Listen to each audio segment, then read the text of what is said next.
Once upon a time in the southern United States, there lived a young boy named Martin.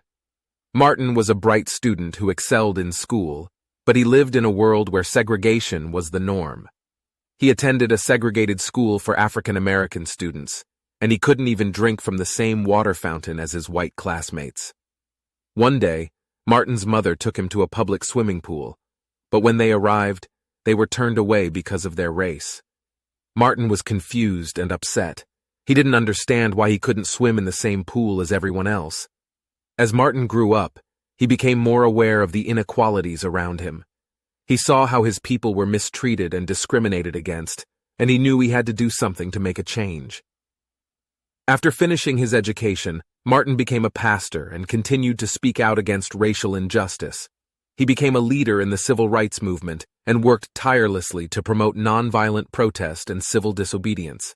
In 1955, a seamstress named Rosa Parks was arrested for refusing to give up her seat on a Montgomery bus to a white passenger. This sparked a boycott of the Montgomery bus system, which lasted for over a year. Martin was one of the leaders of the boycott, and he was arrested for his involvement. While in jail, Martin wrote a letter explaining his beliefs and his reasons for fighting for civil rights. This letter became known as the Letter from Birmingham Jail, and it became a powerful rallying cry for the civil rights movement. Martin's leadership and vision for a better future inspired people all over the country.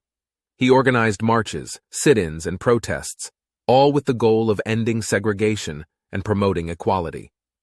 In 1963, Martin led the March on Washington for Jobs and Freedom, where he delivered his famous "I Have a Dream" speech. In this speech, Martin outlined his vision for a future where all people were treated equally and judged by the content of their character rather than the color of their skin.